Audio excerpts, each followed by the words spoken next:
우리가 신앙생활을 하는데 참 어린아이 같이 되는 게 참 중요한 것 같습니다.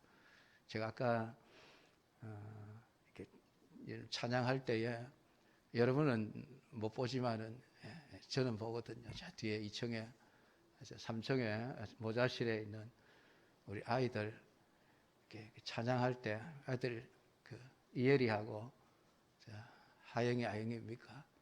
막 세 명이서 막 춤을 추고 위에 난리가 났어요. 여러분들이 보니까 성령 충만은 애들이 다 받는 것 같아요. 은혜도 애들이 다 받는 것 같고, 가보니까 애들은 계산이 없잖아요. 우리 어른들은 뭐 찬양을 해도 옆 사람 눈치 보고 체면 차리고, 그다음에 박수도 제대로 못 치고 그냥 쉬는 흉내만 내고 그러는데, 우린 계산이 너무 많아서 그런 것 같아요. 애들은 아무 계산이 없지 않습니까? 그냥 느끼면 느끼는 대로. 그래서 예수님이 어린아이 같이 되지 않으면 천국에 들어가지 못한다는 그런 말씀을 하신 것 같아요. 참 순수하게 우리가 어떤 인간적인 어떤 계산들 이런 것들 다 내려놓고 주시는 은혜대로 참 그게 성령이 충만한 모습이 아니겠습니까? 성령 충만한 모습이 술에 취한 것은 방탕한 것이니 성령 충만을 받으라 하셨는데, 그래서 그런 것 같아요. 그래서 우리 신앙생활에 좀 정말 우리가 어린아이 같은 좀 순수한 마음을 가지고 신앙생활하는 게 참 필요하다 하는 생각을 누구나 하게 되어집니다. 이제 오늘부터 올 시간에 베드로전서와 또 이어서 베드로후서의 말씀을 계속 전하려고 합니다. 앞에 히브리서하고 야고보서는 제가 보니까 금요 기도회 때 제가 했던 것 같아요. 그래서 이제 신약 성경에서 이제 남은 게 이제 요한 1, 2, 3서 그리고 로마서하고 요한계시록을 제가 아직 안 한 것 같습니다. 그래서 앞으로 오후 시간에는 계속해서 베드로전서 그리고 로마서와 요한계시록에 관한 설교를 좀 준비를 해서 하려고 그렇게 생각을 하고 있습니다. 구약성경은 수요일 저녁에 계속해 나가는데 지금 사무엘상까지 차례차례 왔습니다.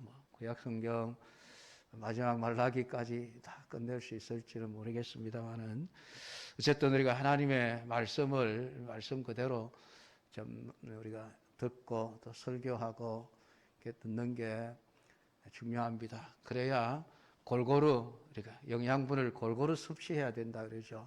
그래서 말씀도 가장 내 듣기 좋은 말만 골라가면서 들으면 안 되죠. 그래서 모든 말씀이 하나님의 말씀이고 모든 말씀을 우리가 다 읽고 들어야 하기 때문에 성경을 차례차례 읽어 나가면서 제 말씀을 드리고 있는데, 이 베드로전서, 베드로후서는 우리 마지막 때에 우리 종말론적인 신앙을 가지고 살아가야 할 것에 대한 베드로 사도의 이제 가르침이죠. 사실 예수님의 12사도 중에서 가장 주목받아야 할 사람이 베드로 아닙니까? 예수님의 수제자로 불려졌고, 또 예수님이 부활 성천하시고 난 이후에 예루살렘에 교회가 세워지면서도 교회의 지도자로서 이렇게 역할을 했던 인물이 바로 베드로입니다. 그런데 우리가 성경은 기록에 있어서는 지금 사도 바울에게 좀 밀려요.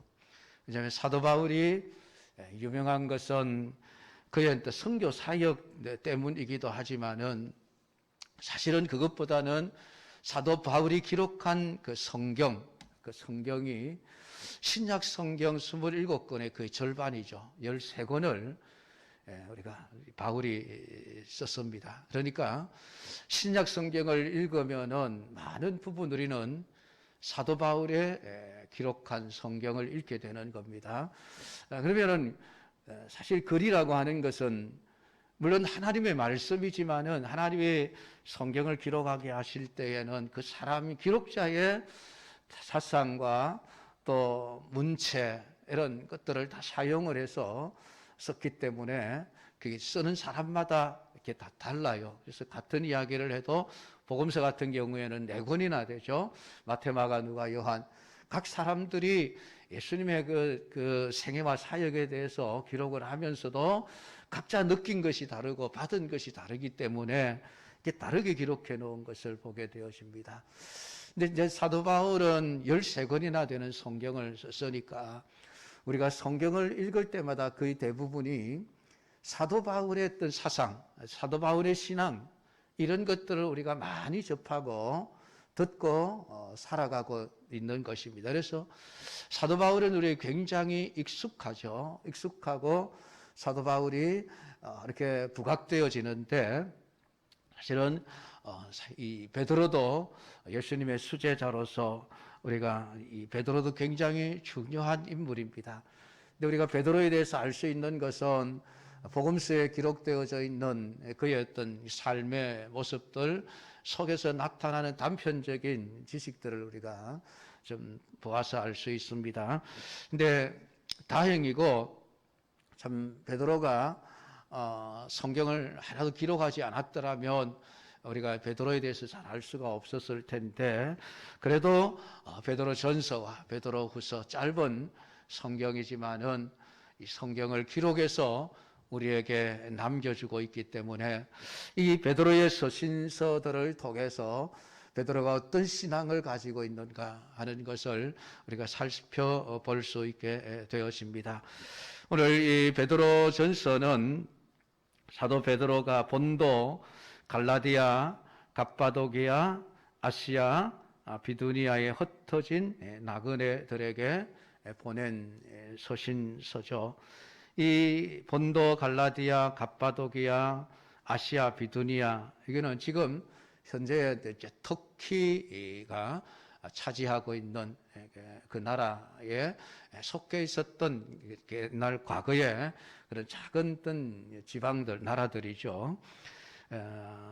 여기에 흩어져 살고 있는 성도들에게 이 편지를 써서 보냈습니다. 왜냐하면은 지금 그 당시에 이 베드로 전서와 후서가 기록되던 그 시대는 신앙적으로 굉장히 어려움을 겪던 그런 시대입니다.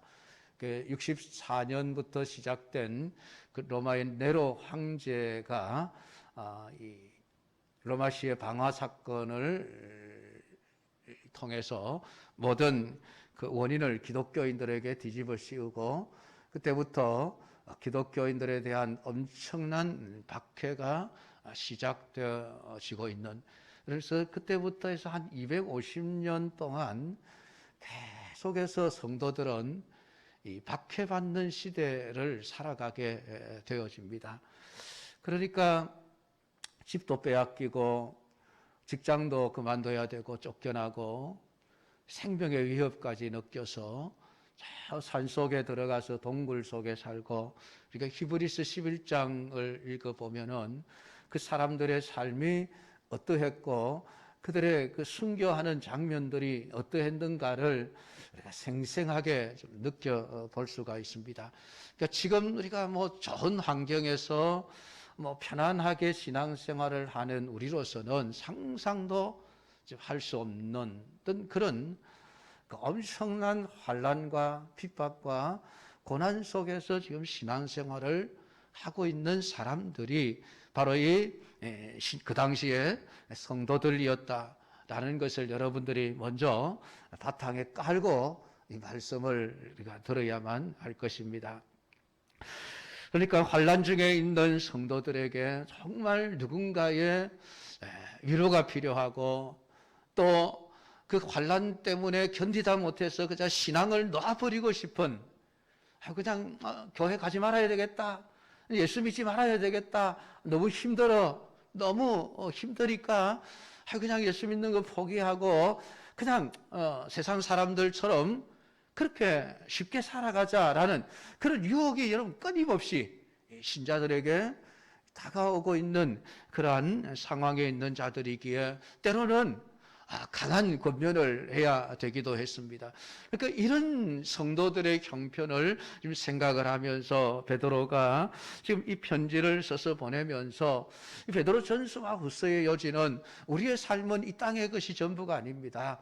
하나님의 나라가 도래합니다. 세상에 종말이 올 것이고 하나님의 나라가 올 것이니 우리의 진짜 삶은 이 땅에서의 삶이 아니라 영원한 천국에서의 삶이니 그것을 소망으로 삼고 환난과 핍박을 이겨냅시다라고 하는 그런 위로와 권면의 말씀으로 기록되어져 있는 것이 바로 이 베드로 전서와 후서입니다.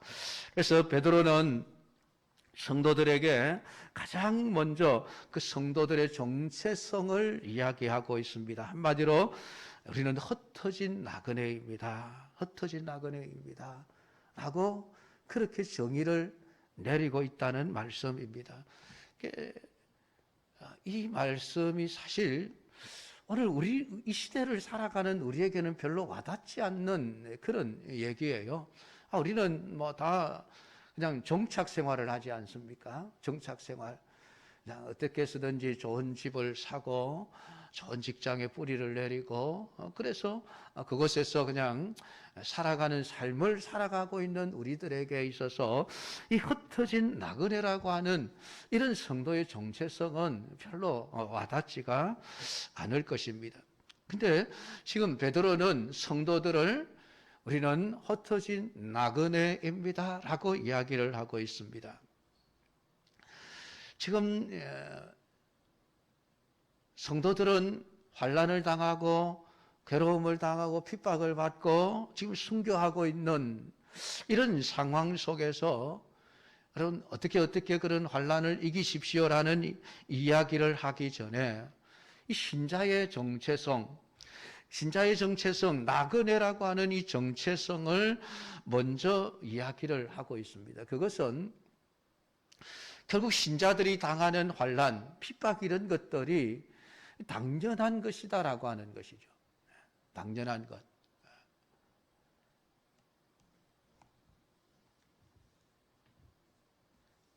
아까 우리 그 육구역의 찬송을 불렀던 그 내용이죠. 은혜라고 하는 찬송. 우리가 누리는 모든 것들이 당연한 것이 아닙니다. 그런 내용이었는데 신자의 삶의 환난과 고난은 당연한 거예요. 당연한 것. 그것은 우리만의 이야기가 아니죠.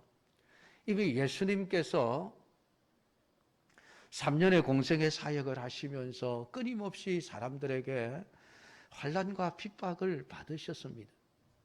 물론 그 핍박의 정점은 십자가의 죽으심이지만은 십자가의 죽으심 이외에도 예수님은 3년 동안 늘 사람들에게 핍박을 받는 삶을, 고난과 어려움을 당하는 삶을 사실 수밖에 없었습니다. 예수님은 그것을 당연한 것이라고 말씀을 하셨고, 내가 고난을 받는 것, 내가 세상으로부터 미움을 받고 환난을 당하는 것이 당연한 것처럼 성도들 또한 세상에서 환난을 당하는 것은 당연한 것이다. 당연한 것이다. 그렇게 당연한 것으로 여기라라고 우리에게 말씀을 해주고 있는 것이죠. 오늘 시대에 좀 더 편한 삶을 살려고 하는 우리들 생각에는 그냥 듣고 싶지 않은 이야기가 되어지죠. 환난이 당연하게 여겨라. 고난받고 핍박받는 것을 당연한 것으로 여겨라라고 하는 것은 좀 우리가 편하게 살고 싶어하는 이러한 우리의 생각과는 배치되는 하나님의 요구입니다. 이제 성경이 이렇게 말할 수밖에 없는 것은 우리 신자의 정체성 때문이죠. 나그네라고 하는 이 정체성. 나그네는 사실 떠돌아다니는 사람 아닙니까? 떠돌아다니는 한 곳에 정착하는 사람이 아닙니다. 물론 그곳에 뭐 얼마만큼 머무느냐라고 하는 그 기간의 차이는 있을 수 있지만은 나그네는 내가 잠깐 여기 살다가 어떤 목적이 있어서 왔다가 잠깐 그 목적이 성취되어지면 다른 곳으로 또 옮겨가서 살아야 하는 그러한 삶이 나그네의 삶이라고 하는 것입니다. 그러니까 지금 성도들이 머물고 있는 이 땅이라고 하는 것은 우리 생각에 언제든지 이것은 내가 떠나야 할 것이라 하는 생각을 가지고 살아가야 한다는 것입니다. 그것이 이것뿐만이 아니고 우리가 세상의 다른 어떤 곳에 가더라도 세상에 우리가 영원히 정착할 수 있는 곳은 없다라고 하는 생각을 가지고 살아가야 하는 것이 나그네라고 하는 것입니다. 왜냐하면 하나님은 우리에게 세상에서의 기업을 주시지를 않으셔요. 우리의 유산은 땅에 있는 게 아니라는 것이죠. 하늘에 있는 것입니다. 이것이 이제 3절부터 하나님 우리에게 주시는 영원한 산 소망에 대해서 쭉 이야기를 해 나가게 되어지는데, 그러니까 세상은 우리에게 기업이 없는 것입니다. 그렇기 때문에 오늘 우리는 정착할 수 없는 것이죠. 그러니까 나그네의 삶은 힘들 수밖에 없습니다. 그렇지만 참된 신앙의 진리, 참된 믿음을 가진 사람들은 언제나 자기 자신을 나그네로 삼고 생각을 하고 살아갔습니다. 그게 히브리서 11장에 나타나는 믿음의 사람들의 신앙과 삶의 이야기들이죠. 특별히 아브라함, 이삭, 야곱, 이 사람들을 이야기하면서 그들은 자신을 나그네로 생각하며 살았다. 물론 그들의 삶 자체가 베두인의 삶이죠. 늘 여기저기 떠돌아다니는 삶. 아브라함의 인생 전체가 나그네의 삶이었죠. 하나님이 갈대아 우르를 떠나라. 내가 내게 지시할 곳으로 가라. 갈 바를 알지 못하면서 갔다라고 이야기를 해놓고 있습니다. 참 하나님 희한한 분이시죠, 여러분. 어디로 가라 하시면 좋은데 무조건 떠나라 하시면서 어디로 가야 되는지를 말씀을 안 하시는 거예요. 이게 힘들어서 쉽게 떠나지를 못하는 거예요. 그냥 여기를 떠나서 뭐 서울로 가라, 아니면은 뭐 미국으로 가라. 하나님이 내가 가야 될 목적지를 하나 정해주면은 그럼 그냥 그렇게 가겠는데, 가기는 가는데 어디로 가야 할지를 모른다. 당장 문 앞에 놨으면은 방향을 왼쪽으로 가야 되나, 오른쪽으로 가야 되나, 직진해야 되나, 유턴해서 뒤로 돌아가야 되나, 이게 지금 심각한 고민거리가 되어지는 것이죠.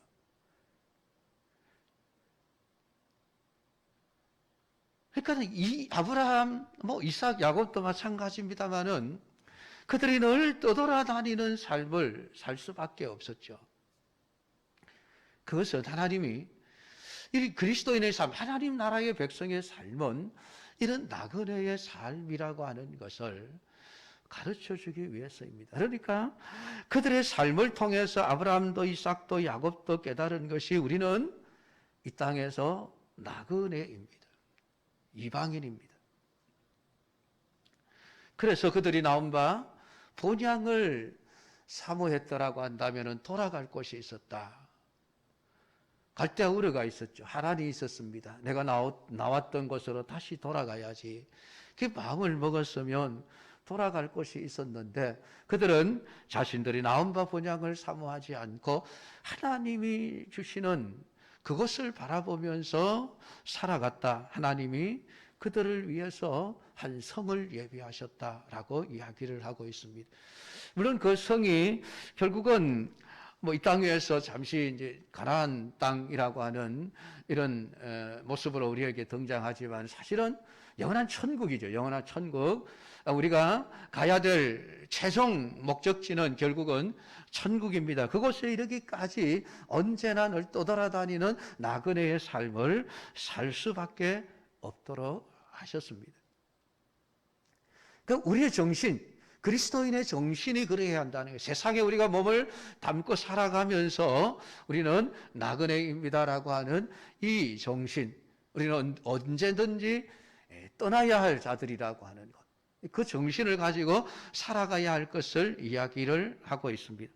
오늘 베드로는 흩어져 살아가는 수많은 그 신자들을 향해서 우리는 나그네입니다라고 말함으로써 지금 현재 주어진 힘들고 어려운 상황들은 우리가 그리스도 안에서 당연히 겪을 수밖에 없는 그러한 일이다라고 하는 것을 깨달으라고 이 말씀을 지금 가르쳐주고 있는 것입니다.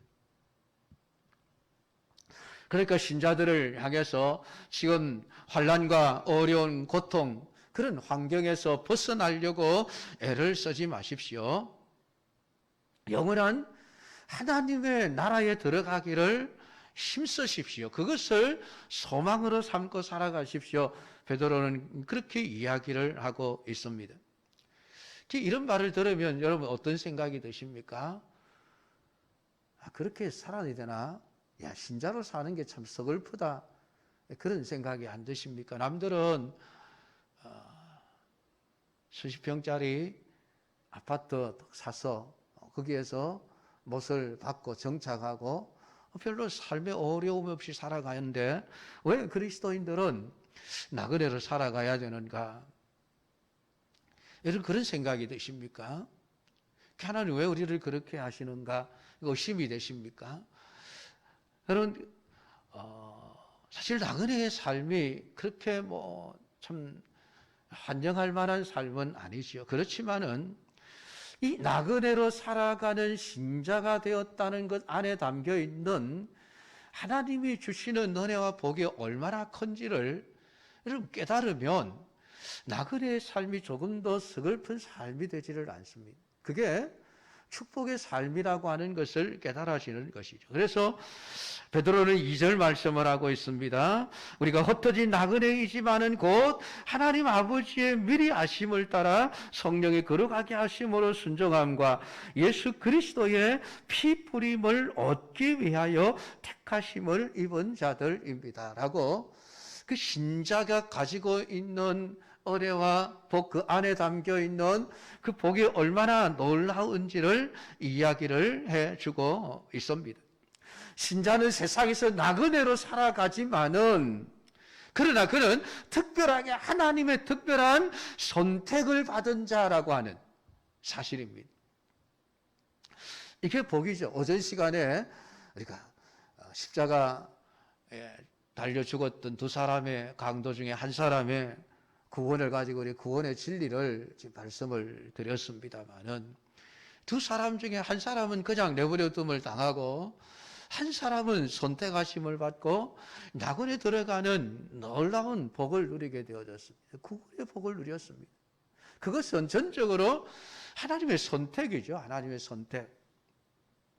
그 신자는 하나님의 택하심을 입은 자라고 하는, 여러분 이것이 결국은 하나님이 예비해 놓으신 모든 천국의 복을 내 것으로 소유할 수 있는 권리를 가진 자라고 하는 의미가 하나님의 택하심을 입은 자라고 하는 말 속에 담겨져 있는 것입니다. 겉으로는 나그네의 삶을 살아가지만은 사실은 우리가 장차 누리게 될 모든 그 영광의 삶이라고 하는 것은 세상에 어떤 사람들이 어떤 부귀영화를 누리면서도 누릴 수 없는 그런 복을 안고 살아가는 사람들이 신자들이라고 하는 것이죠. 이번에 우리 윤 정부 들어서면서 과거에 문재인 정부가 살았던 청와대를 들어가지 않고 국민들에게 다 개방을 해버렸습니다. 가보고 싶은데 지금 대기자들만 몇백만 명이 대기를 하고 있다는, 언제 가볼 수 있을지 모르겠습니다. 근데 이제 들려오는 이야기가 그 대통령 영부인 침실만 80평이라 그러더래요. 80평. 여러분 예배당 본당이 90평입니다. 이거보다 조금 적겠네요. 그 80평에 침대 하나만 떨렁 들여다 놓았다고 합니다. 그게 침실이래요. 침실. 그 대통령이라는 자리가 좋기는 좋은 모양입니다. 정말 누구도 누려보지 못했던 그런 부귀영화, 권력을 누렸겠죠. 근데 여러분, 우리가 하나님의 택하심을 받은 자라고 하는 이 말 속에 담겨져 있는 영원한 천국의 복은 여러분 저 청와대 안방이 그렇게 중요한 게 아니에요. 이건 아무것도 아니죠, 사실은.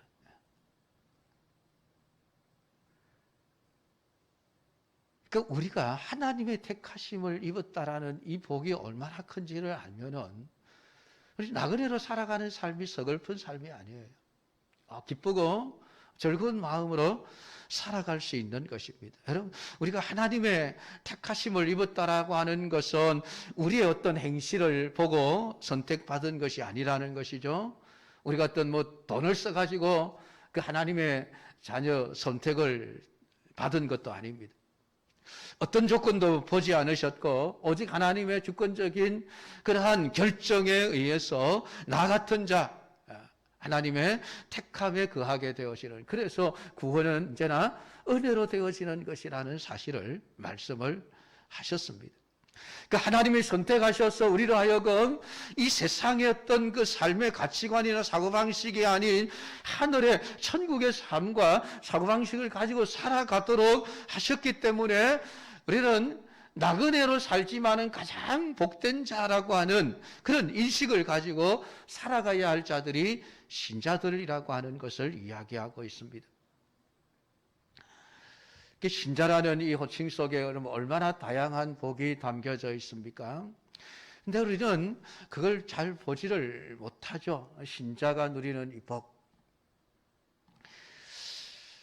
우리의 문제는 하나님이 주시는 참된 은총에 대한 무감각입니다. 무감각. 하나님이 선택하셨다는 것에 대해서 여러분이 어떤 감정을 느끼십니까? 어떤 감격이 있습니까? 택한 자만이 그리스도의 피 뿌림을 얻는다는 이 말씀에 대해서도 여러분 얼마나 큰 감동이 있습니까? 내가 예수님의 피 뿌림을 얻기 위하여 하나님에 의해서 내가 선택받은 자가 되었다는 것, 여러분 여기에 대해서 여러분 어떤 감격이 있습니까? 얼마만큼 가슴에 찡한 것이 느껴집니까? 감동의 물결이 얼마나 밀려오는가요? 아마 별로 다가오지 않을 겁니다.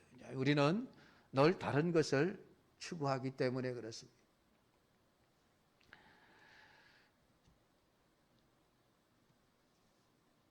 오늘 우리가 은혜를 말하면서도 하나님의 은혜에 정말 우리의 마음이 빠져들어가지 못하는 것은 우리 마음속에 하나님의 은혜가 아닌 다른 것을 자꾸만 담고 살아가려고 하기 때문에 그렇습니다. 어린아이 같은 좀 순수한 마음으로 하나님이 주시는 그 은혜와 복이 정말 기쁘고 이게 만족스럽고 그게 정말 감사하게 느껴져야 되는데 우리는 나그네로 살아가는 삶이 힘드니까 우리는 그냥 정착했으면 좋겠다. 세상에서 그냥 뿌리를 깊이 내리고 흔들림 없이 어떤 상황에서도 그냥 잘 먹고 살 수 있는 삶을 살았으면 좋겠다. 그런 생각을 우리 늘 하고 살아갑니다. 신앙생활하는 목적 안에 그게 크지 않습니까? 기도를 해도 그런 내용들이 대부분이죠.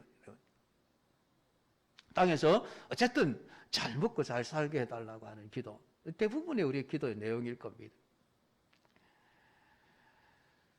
그러니까 하나님의 은혜가 없어도 얼마든지 내 힘으로 좀 멋진 세상 인생을 살아갈 수 있겠다. 그러니까 그리스도의 피 뿌리심을 얻는다는 이러한 사실들에 대해서도 그냥 시큰둥한 거예요. 그냥 뿌리면 뿌리고 말면 말고 뿌리면 뿌렸갑다. 아니면 아닌갑다. 그렇게 살아가는 것이죠. 우리가 로마서를 읽어보면 로마서 5장에 의하면 우리는 하나님의 원수들이었습니다.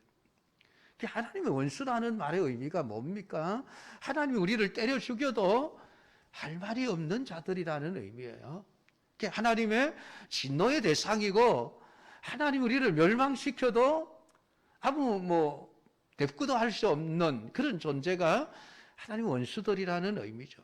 그런 우리를 하나님이 선택하셔서 우리에게 그리스도의 피뿌림의 은혜를 얻게 하셨다. 피뿌림의 은혜라고 하는 것은 결국 우리의 모든 죄를 사하고 우리를 하나님의 자녀가 되게 하시고 천국의 기업을 누리게 하시는 이 놀라운 하나님의 자녀의 권세를 우리에게 주셨다라고 하는 것이죠. 하나님 원수들인 우리에게 이러한 놀라운 은총들을 하나님은 정말 그게 쏟아부어 주신 거예요. 그런 은혜를 깨달으면 예수 믿는 것 때문에 고난을 당하고 환난을 당하고 어려움이 온다 할지라도 그것 때문에 낙심하지 않을 수 있습니다. 지금 베드로는 그것을 이야기하고 있는 거예요. 당신들이 나그네로 살아가는 삶이 어렵고 힘든 줄 압니다. 그렇지만은 하나님이 당신들을 선택하셨고 하나님이 여러분에게 그리스도의 피를 뿌려서 죄를 사하시고 여러분들을 구원하셔서 하나님의 자녀가 되게 하셨습니다. 그 은혜가 얼마나 큰지를 깨달으십시오. 그러면은 환난을 이길 수 있습니다. 고난을 이겨낼 수 있습니다. 그 얘기를 지금 하는 것이죠.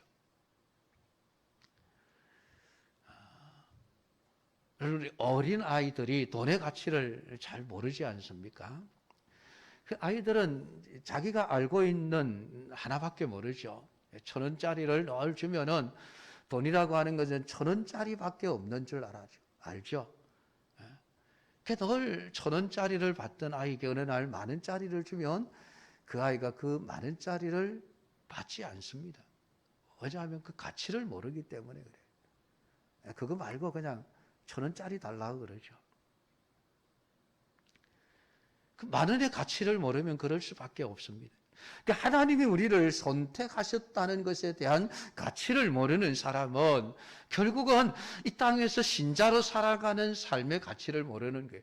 그러니까 우리의 마음이 자꾸만 세상으로 빠져들어가고 신앙생활하는 게 힘들면은 그냥 신앙을 포기하고 싶고 그저 이 땅에서나 잘 먹고 잘 사는 것을 목표로 하고 살아가게 되어진다는 말씀입니다. 우리가 예수님의 피 뿌림을 받은 은혜 안에 있다면은 우리의 소원은 천국입니다. 하나님이 우리를 위하여 예비해 놓으신 천국을 가기 위해서 살아갈 수밖에 없죠. 그렇게 되면 우리는 땅에서 당연히 나그네의 삶을 살 수밖에 없습니다.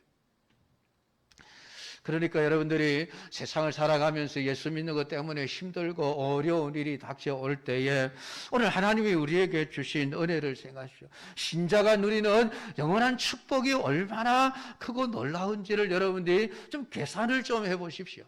계산을. 세상의 모든 것을 다 주고도 살 수 없는 그 귀한 복을 우리가 받고 누리고 살아가는데 우리 계산을 잘 못하는 것 같아요.